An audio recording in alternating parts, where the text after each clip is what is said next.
I'll hold it. Just so I can hold it. Ma'am, I think if you just hand him the microphone. Go ahead. Senator McCain, thank you very much for allowing us to ask these questions. But a majority of Americans, just in the last few days, have indicated they support and totally agree with your allowing states to do offshore drilling. And in fact, as you know, President Bush announced that this morning. So thank you again for encouraging this move. My question has to do, though, with another small plot of land about the size of Dulles Airport. And I'm speaking of northern Alaska and ANWR. And I wanted to know, Senator, what would have to change for you to support the going after what some say as low as 10 and as high as 20 billion gallons of oil in ANWR, doing it safely and ecologically, and certainly providing for the caribou, but how could we take advantage of that? And my thinking is that the more aggressive we become at showing other countries that we're going to go after our own oil, that may have an impact even short term on the national markets as people realize that the golden days of giving the Arab countries all of our money may be coming to an end. Well, thank you. Look,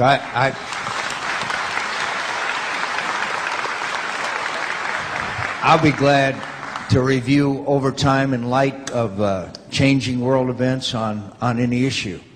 But I also believe that the ANWR is a pristine place, and if they found oil in the Grand Canyon, I don't think I would drill in the Grand Canyon. And I don't think that there are places in this country that, because of their natural beauty, and the reason why we put them in pristine preservation status is because they are that. As far as off the coast is concerned, I believe that if you offer the states and the people of the states that, particularly California and Florida, that they would get a much larger share of the revenues from the oil and natural gas exploration, that they may, I emphasize may, be inclined. And that would still be, the decision would still be made by the people of those states. But I certainly encourage them to do so. As you know, the people of Louisiana have made the decision that they want offshore exploration and exploitation of oil and natural gas. And that's a decision I respect and appreciate.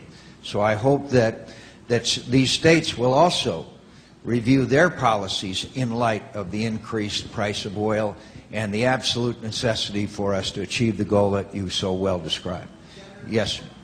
You have to, I'll recognize you in a minute, but I can't have you shout. Go ahead. Yes, sir.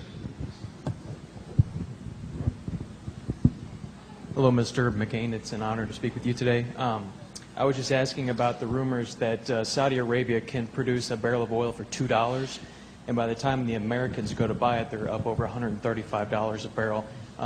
What, if anything, can you do about that?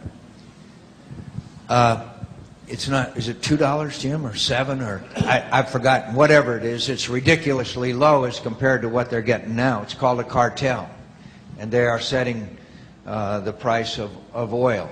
And so that has a huge impact on its artificiality. But I also have to tell you as well that the other factor that is probably as impactful is we have two growing economies, India and China, that are also making demands on that supply as well. We can't force nations to do anything unless we apply the kinds of pressures that will change their behavior.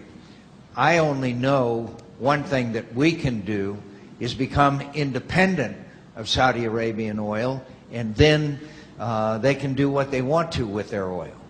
And so I saw an announcement apparently by the leaders of Saudi Arabia that they were going to increase some of their production, but I'm not sure that most of the experts I talk to say that's not going to have a significant effect. So we have to achieve independence in the long term by all the things we're talking about today: wind, solar, tide, nuclear, all of those things. In the short term, we need to maximize the use of domestic oil supplies. We also have two close allies, Mexico and Canada, from which we get approximately half of our oil imports. Both of them are close friends. I hope that we could have a beneficial effect on them as well. No, just to follow up to the question on Yeah. Anwar. In looking, I had not seen Anwar, and it probably very few Americans have.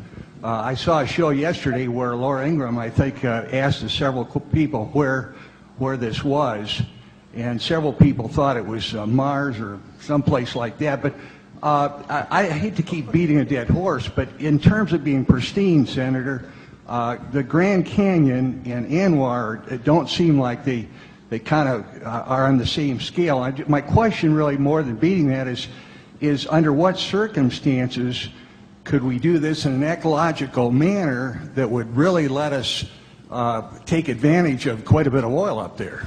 I don't know how you take advantage of it in an ecological manner, and that's one of the reasons why I have opposed drilling there.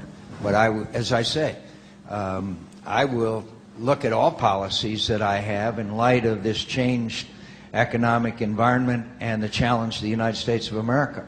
And I will go back and look at it again. And I've looked at it many times, and I will be more than happy to examine it again. But right now, and for a long period of time, that's my position. Yes, sir.